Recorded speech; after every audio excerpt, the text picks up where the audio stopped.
Bonjour à toutes et à tous, bienvenue dans ce nouveau numéro en direct du Buzz TV de TV Magazine. Alors mon invité du jour est une présentatrice très appréciée des téléspectateurs qui nous prouve chaque week-end que compétence rime avec bonnes audiences. Chaleureuse, rigoureuse, sympathique, empathique, cette journaliste affiche de nombreuses qualités à son compteur, c'est vrai, mais ce qui caractérise cette passionnée de photographie et de peinture, eh bien c'est la fidélité. Voilà 37 ans qu'elle vous informe sur le service public sans jamais avoir quitté les murs de France Télévisions. Et si elle est sur ce plateau ce matin, c'est pour évoquer la solidité de ces rendez-vous d'information. Bonjour Catherine Matoche. Bonjour, c'est top d'être invitée chez vous. Écoutez, avec plaisir. Nous, on essaye dans l'introduction de mettre l'invité à l'aise, donc si ça vous a plu, nous, on est très heureux. Merci. Bienvenue donc sur ce plateau, c'est un plaisir de vous recevoir. Donc vous présentez le 12-13 et le 19-20 chaque week-end, c'est sur France 3 que ça se passe. C'est 2 journaux télévisés donc, que vous portez sur vos épaules depuis maintenant 15 ans. Donc la première question qui me brûle les lèvres est la suivante. Est-ce que ce n'est pas compliqué de sacrifier ces week-ends au travail quand on voit que la majorité des Français savourent 2 jours de repos bien mérités? Écoutez, au début, vous ne vous posez pas la question, puis après, vous êtes embarqué à bord d'un navire, d'un paquebot, et puis vous y restez, vous ne lâchez pas. Donc, cette fidélité, effectivement, le téléspectateur l'a vis-à-vis de nous, et je l'ai vis-à-vis d'eux. Donc, c'est vrai qu'ils le rendent bien.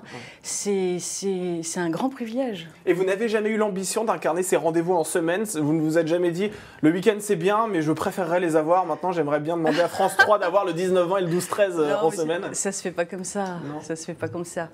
Vous n'allez pas prendre la place de quelqu'un, hein, donc il faudrait que le fauteuil se libère. Exactement. Et comment ça se passe du coup? Parce que vous travaillez le week-end, c'est vrai. Est-ce que ça sous-entend du coup que le reste de la semaine vous vous tournez les pouces ou pas du tout? Non, je travaille beaucoup. En fait, ma semaine recommence le mercredi.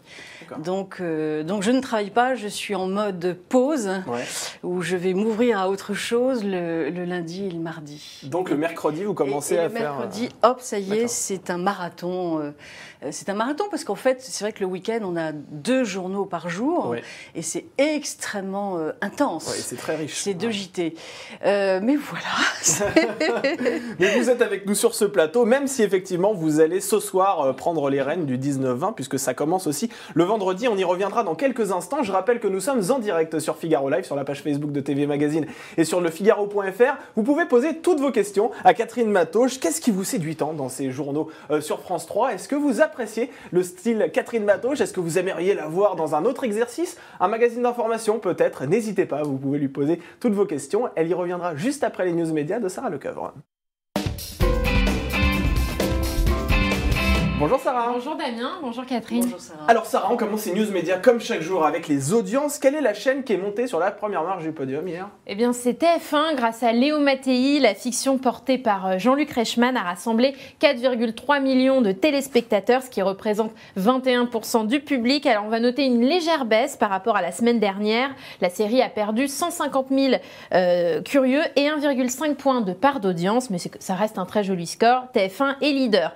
En deuxième position, on retrouve M6 avec la famille Bélier. C'est un très joli score pour la 6 puisque 4,2 millions de personnes étaient rassemblées devant le long métrage avec Karine Viard et Louane. Ça représente 19,9% du public. Et la 6 enregistre même par la même occasion un record d'audience sur l'année 2019.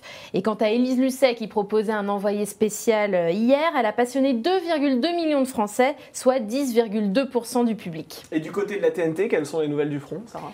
Eh bien, c'est W9 qui est en tête grâce au match amical de football féminin qui opposait la France à l'Allemagne. Environ 935 000 curieux étaient au rendez-vous, soit 4,3% du public. On parlait d'Élise Lucet qui incarne chaque jeudi donc envoyé spécial. Est-ce que vous aimeriez prendre les rênes d'un magazine d'investigation comme Cache Investigation par exemple qui cartonne sur France 2 ou alors même envoyé spécial? Ce genre de magazine sur France 3, ça vous tenterait? Mes confrères le font très très bien. Moi, si je devais vraiment vous dire ce que j'aime profondément, j'aime les gens. Bon, ça on le sait. Et ce serait vraiment, effectivement, être plutôt dans l'interview, dans le témoignage.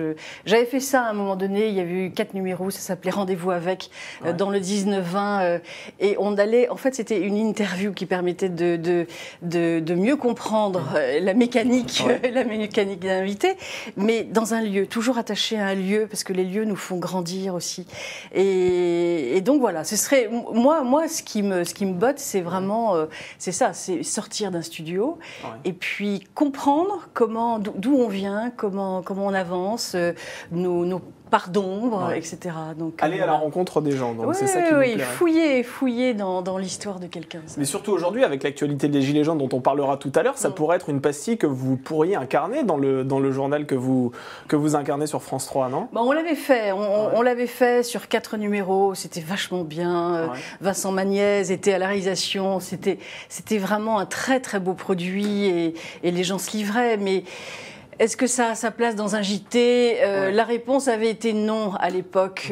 Donc voilà, mais en dehors du JT, effectivement, il y a plein d'espaces. Et vous en parlez à France 3. Est-ce que c'est une demande que vous leur avez faite en leur disant « J'aimerais bien effectivement refaire cette émission où j'allais à la rencontre des gens parce que c'est quelque chose qui me touche particulièrement ». Oui, je l'ai dit. Bon.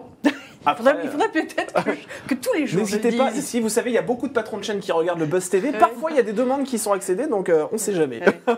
On poursuit ces news médias, Sarah, avec toute autre chose. C'est Nagui qui est accusé de favoritisme. Alors, qu'est-ce que c'est que cette nouvelle polémique? En fait, tout est parti d'une séquence diffusée dimanche dernier dans Tout le monde veut prendre sa place, le jeu du midi de France 2. En fait, on y voit l'animateur aider une participante sur une question décisive. Je vous propose de regarder l'extrait. Vous devez reconnaître non pas le titre, mais le groupe de hard rock qui a fait la version originale de ça.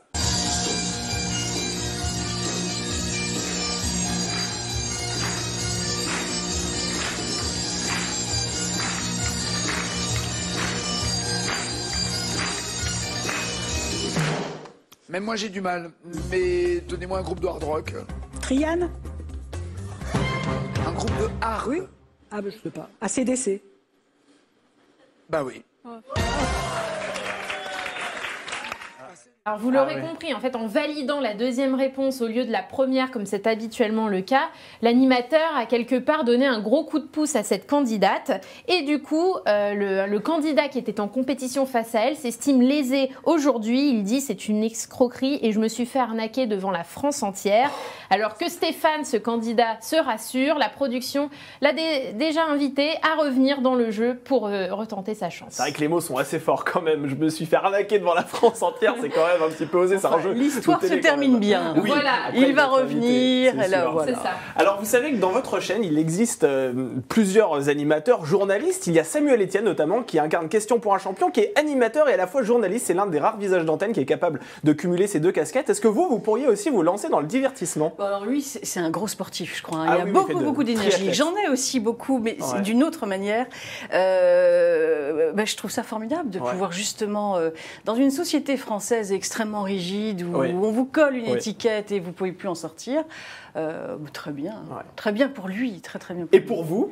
Ce serait très bien pour vous aussi d'incarner un jeu de questions de culture générale. Alors, c'est vrai que Samuel Etienne, lorsqu'on le reçoit sur ce plateau, il nous dit « Question pour un champion, c'est un jeu à part ». C'est-à-dire que c'est pas un jeu où il y a de la gaudriole, c'est un jeu assez sérieux. Est-ce que c'est le genre de format qui pourrait vous intéresser aussi? C'est du divertissement, mais ça reste quand même assez sérieux. Ouais, je sais pas. Non, c'est l'interview. L'interview plutôt. Oui. On reste sur ce qu'on se disait tout à l'heure. Non, mais moi, j'ai pas envie de manger de l'antenne. Enfin, voilà, c'est pas ma priorité dans la vie. J'ai suffisamment d'autres activités qui m'intéressent.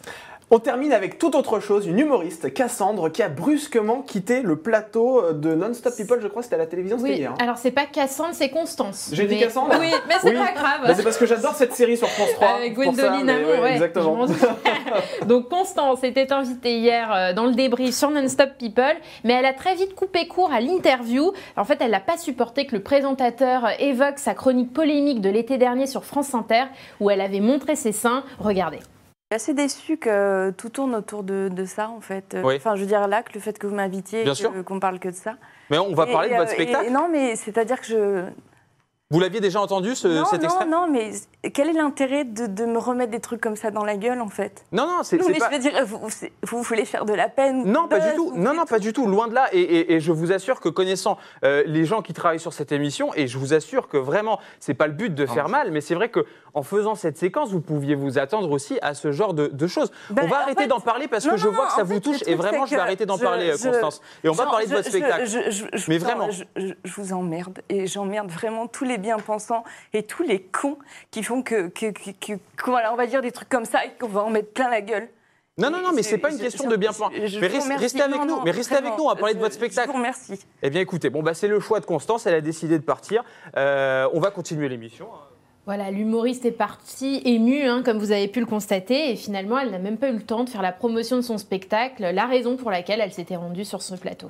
Il vous est arrivé aussi, Catherine, qu'un invité soit vexé en plateau parce qu'il arrive, j'imagine que vous receviez aussi des personnalités sur votre plateau. C'est arrivé qu'un invité parte, soit vexé par l'une de vos questions? Non, ça ne m'est jamais arrivé. Et ce qui m'est arrivé, c'était vraiment un épisode un peu tragique d'un invité qu'on m'avait mis dans les pattes et que j'ai pris pour quelqu'un d'autre. Enfin, vraiment le truc, le truc épouvantable qui vous arrive. Donc, dans ce sens-là, oui, ça m'est arrivé une fois. Mais l'émotion en télé. L'émotion en télé, pourquoi pas, enfin, voilà. Et par son absence, vous voyez, on en parle aujourd'hui, par son absence, j'aurais presque envie de voir son spectacle, parce qu'elle est, voilà, c'est une fille entière. Et l'émotion, vous savez, quand vous présentez un JT, même devant 3 millions de téléspectateurs, l'émotion, elle est parfois difficile à contrôler. Moi, quand j'ai lancé les sujets, Michel Legrand, c'est mon enfance, c'est l'enfance aussi de mes filles, parce qu'on a chanté, nous sommes des sœurs jumelles, et c'est fou parce que à certaines notes de musique, j'ai les larmes qui me montaient aux yeux alors que je présentais un journal, et ça m'arrive assez souvent sur beaucoup de sujets, des sujets très très graves de famine dans le monde où parfois c'est insupportable.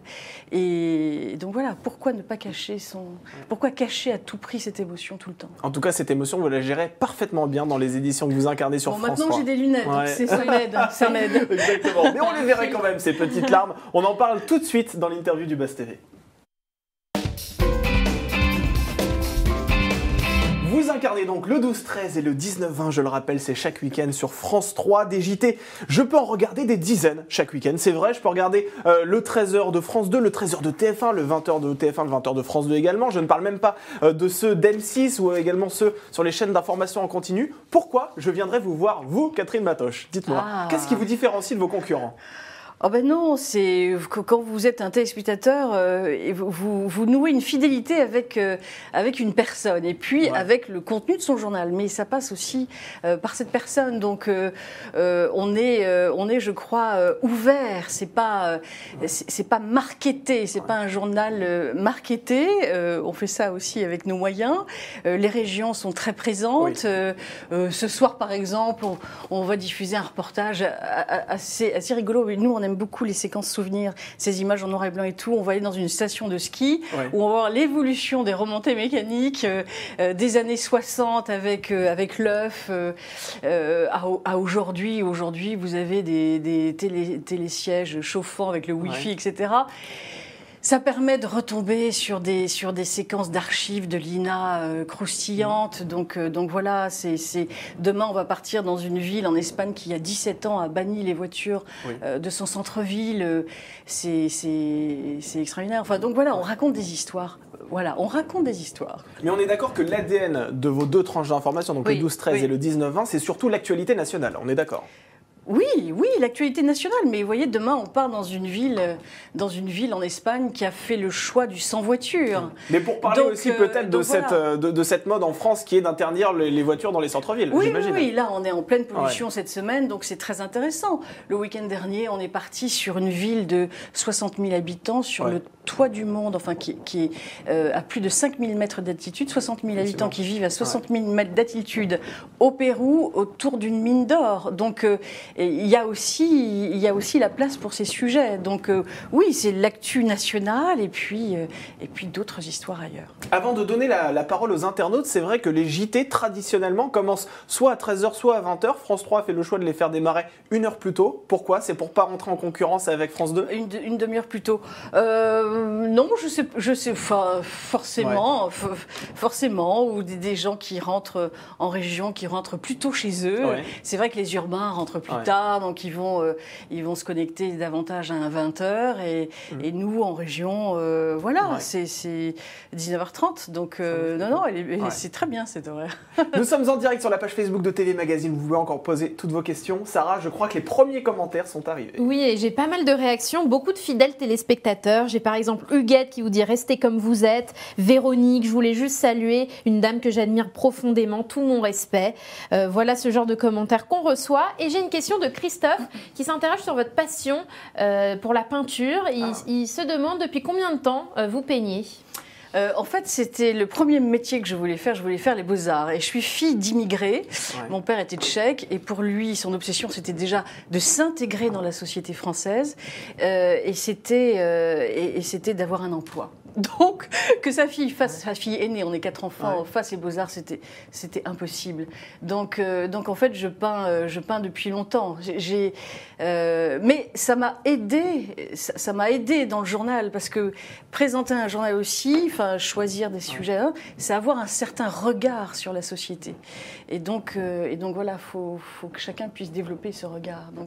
Donc je peins depuis très longtemps. J'ai fait des expos. Vous en avez fait à Paris, en province, hein? Oui, voilà.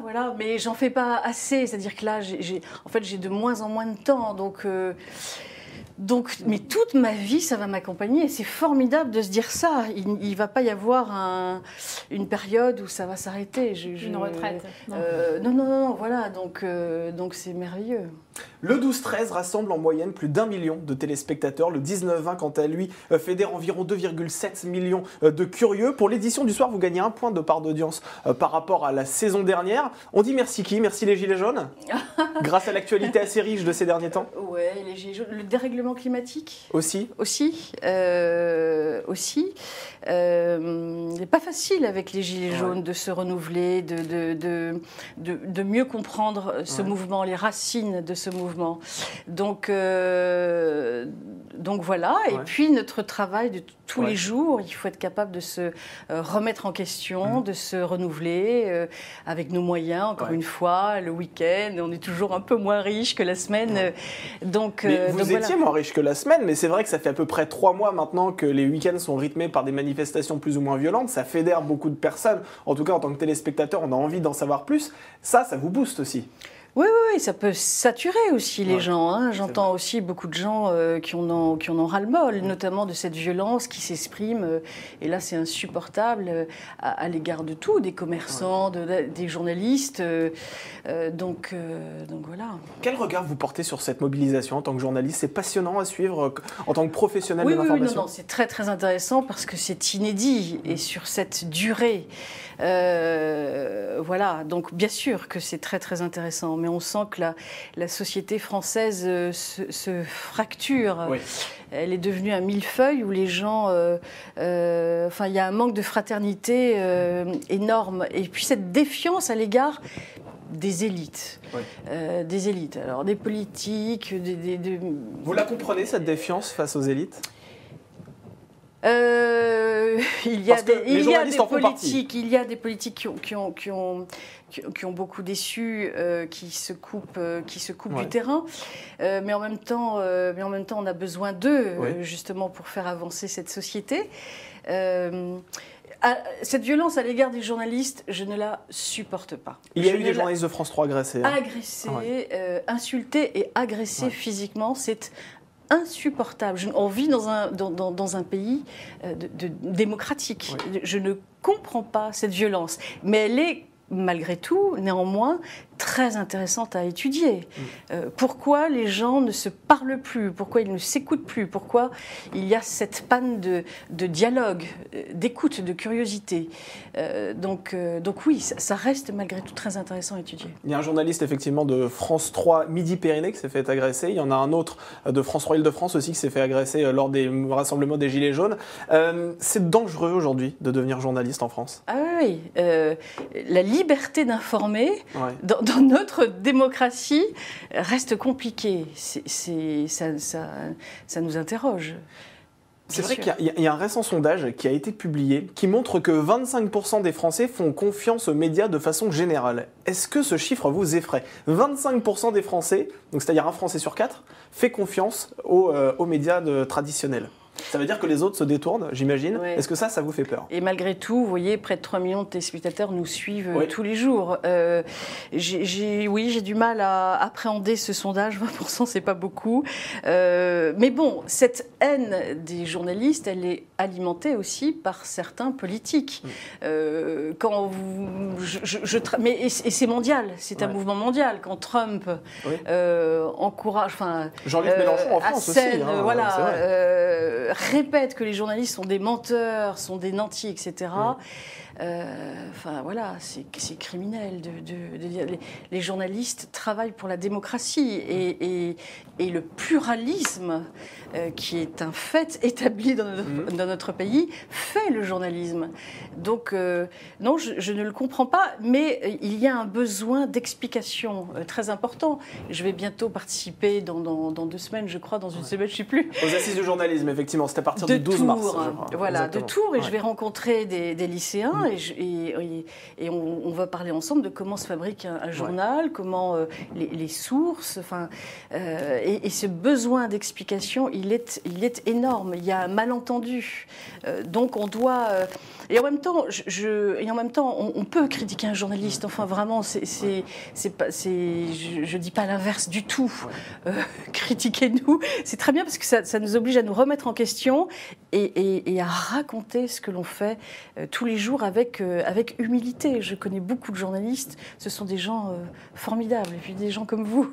C'est gentil. Sarah, des questions? Oui, j'ai plusieurs questions et beaucoup d'internautes qui s'interrogent parce que vous n'êtes pas sans savoir que Soir 3 est menacé sur France 3 et beaucoup m'interrogent sur cette question-là. Maurice notamment qui vous demande votre avis sur cette rumeur. Alors pour recontextualiser la chose, c'est vrai que Soir 3 est menacé, peut-être que ça va basculer sur France Info, la chaîne d'information en continu de France Télévisions, et être rediffusé après sur France 3. C'est vrai que Soir 3 bénéficie d'horaires un petit peu variables selon le programme qui le précède. Voilà. Ça peut être à 22h30 comme à minuit. Quel est votre regard là-dessus? Oui, ça c'est un problème. C'est un problème. Le Soir 3 a été créé il y a 40 ans avant le 19-20, donc le Soir 3 dans le paysage audiovisuel, c'est une institution. J'ai présenté pendant longtemps le Soir 3. Dans les années 90. Voilà, et c'est vrai que j'ai grandi avec cette rédaction. Donc vous me posez cette question, avec sincérité, je vais vous répondre. Moi, ça m'attriste profondément. Mais le Soir 3, si j'ai bien compris, ne disparaîtrait pas. Il irait, c'est une migration, il irait sur France Info, la chaîne Info. Canal 27, qui est une très belle chaîne, mais c'est vrai qui mériterait d'être davantage regardée. C'est vrai que c'est beaucoup moins regardé, France Info. Il passerait quand même beaucoup moins de téléspectateurs devant cette tranche d'information du soir. J'aimerais que l'on revienne rapidement sur cette erreur qui s'est glissée dans votre journal en décembre dernier. Ça a fait beaucoup couler d'encre. On le voit à l'écran derrière vous. Il y avait une pancarte où il était indiqué en fait le nom du président de la République, sauf qu'en fait sur le cliché d'origine, c'était marqué Macron dégage. Et on ne voyait plus ce dégage. Juste pour bien que les téléspectateurs puissent comprendre comment une photo peut se retrouver dans un JT sans forcément qu'on le veuille. Ça aussi, je vais être très sincère, c'est une énorme connerie d'une personne qui travaille très bien, habituellement. Qui est voilà. Et on a tous commis des erreurs parfois énormes dans notre vie professionnelle. C'est une énorme connerie. pardon, je m'en suis excusée le lendemain. Oui, c'est vrai, vous en êtes très vite excusée. Il n'y a pas d'autre explication. Du coup, là aussi, ça nous a obligés à réfléchir davantage à toutes ces images maintenant qui habitent un plateau. Ouais. Moi, qui fait beaucoup de photos, j'en sais quelque chose. On ne trafique pas une photo, on ne change pas le sens d'une photo. Enfin, c'est... Donc voilà, mais cette personne, vous savez, elle est humaine. Elle a été choquée. Non, mais elle a été choquée parce qu'elle l'a fait elle-même. Je crois qu'elle a bien compris la leçon, mais je peux vous garantir que c'est quelqu'un de très bien, de très honnête. Ouais. Donc c'est ça qui est d'autant plus injuste et incompréhensible. Ouais, et personne n'est infaillible, hein, ça faut le rappeler. L'erreur est humaine, comme le dit le célèbre adage. On doit toujours travailler, mieux travailler et s'interroger. Enfin voilà, faut pas lâcher le morceau. Et puis ça a été une tempête. Ouais. Ça a été une tempête, mais ça fait du bien aussi de traverser ces tempêtes. Ouais. Enfin, faut pas leur tourner le dos. Vous, à titre personnel, vous l'avez bien vécu. C'est vrai que vous êtes assez discrète. On vous fait rarement parler de vous. En tout cas, voilà, les téléspectateurs vous sont fidèles, mais dans la presse, il est rarement question de polémique autour de vous. Là, cette fois-ci, c'est vrai que vous étiez sous le feu des critiques. Sur les réseaux sociaux, j'ai une page Facebook. Là, c'était avant Noël. Donc c'est vrai que j'ai reçu des insultes. Je me souviens dans le train, je prenais le train pour aller à Marseille et j'ai pas arrêté de répondre et tout. C'est des insultes d'une violence inouïe.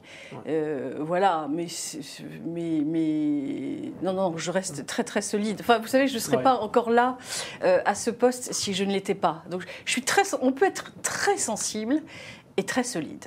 Samedi dernier, à l'occasion de l'ouverture du Salon de l'Agriculture, vos téléspectateurs les plus fidèles vous ont aperçu donc dans ce parc d'exposition situé à Paris. Est-ce que d'autres délocalisations de ce type sont prévues? Est-ce que vous aimeriez aller davantage sur le terrain et sortir de ce plateau à Paris? Moi j'adore ça, j'adore ça le terrain. Mais ce qu'on avait fait de très fort vraiment dans notre équipe du week-end, après l'ouragan Irma qui a dévasté Saint-Martin, on est parti tout de suite alors qu'il y avait un deuxième ouragan qui s'approchait et on a été les premiers à faire un journal, un 19-20 délocalisé là-bas entre deux ouragans. Je peux vous dire que c'était très très compliqué. On a adoré faire ce travail. On l'a fait. C'était la guerre, quoi. On était en situation de guerre. Là, il y avait plus d'électricité, plus rien. Je ne sais même. C'est un miracle. Bon, mais ça, on n'en a pas parlé. On n'a pas suffisamment parlé. Mais là, par exemple, on a été très fiers de faire ça. Très, très fiers. Sarah, on donne la parole aux internautes. C'est la dernière question. Allez, le dernier mot est à vous. Une dernière question, c'est de Franck sur le Figaro.fr qui s'interroge sur la politique de féminisation de France Télévisions, à savoir si vous en avez aussi bénéficié, puisque vous avez été l'une des premières femmes à incarner l'information dans le groupe. Oui, alors moi je venais un peu après Christine Ockrent, qui a bercé, mon enfance. J'en ai pas, je sais pas si j'en ai bénéficié au début. Je travaillais à France 3 en Picardie, à Amiens, pendant plusieurs années. On m'a repéré là-bas parce que pendant une semaine, je présentais le journal régional et une semaine après, j'étais sur le terrain. Non, mais il faut féminiser, c'est très très bien, dans les instances dirigeantes. Plus encore, c'est-à-dire qu'il faut que les femmes soient présentes à tous les échelons du pouvoir, mais il ne faut pas que les hommes disparaissent du tout de ce paysage. Enfin, c'est justement c'est cette diversité de la société française qu'il faut préserver à tout prix. Et vous, aux commandes du JT, vous comptez y rester encore pendant combien de temps? Vous avez une date butoir, vous vous dites jusqu'à l'âge de la retraite ou Non, encore bien au-delà? Moi, je suis très concentrée. Vous savez, quand j'étais enfant, je jouais beaucoup. On vivait dans la colline, en Provence, et je jouais beaucoup avec les tortues. Et je pense que j'ai hérité un peu de ça. Et donc, non, mais vous êtes tenace, vous avancez. Rien ne sert de courir. Il faut partir à point, et vous tracez votre chemin. Je garde la passion. J'ai une réelle passion pour une rédaction, pour des journalistes que je défends, et donc c'est un vrai bonheur de les défendre. Faire d'autres choses à côté, oui, bien sûr, je serais ravie, mais voilà, c'est être avec les autres, être dans une équipe, c'est un vrai boulot d'équipe. Et on sent que vous exercez votre métier avec passion. Merci Catherine Matoche d'avoir accepté notre invitation. Je rappelle que l'on vous retrouve chaque week-end aux commandes du 12-13 et du 19-20, c'est sur France 3 que ça se passe. Merci Sarah Lecoeur d'avoir fait l'intermédiaire comme chaque jour entre les internautes et ce plateau. Et on se retrouve non pas lundi mais mardi pour un nouveau Buzz TV avec deux énergumènes qui vous émeuvent autant qu'ils vous font mourir de rire. Ce sont des spécialistes sport. L'une est la seule femme à commenter des matchs de football. L'autre est un trublion qui ne cesse de vous faire rire lorsqu'il commente des matchs de football. Il s'agit de Candice Roland et de Johan Rioux que nous recevrons donc mardi sur ce plateau. En attendant, je vous souhaite un excellent week-end, prolongé pour certains, je vous le souhaite. Et je vous dis à mardi donc pour un nouveau Buzz TV.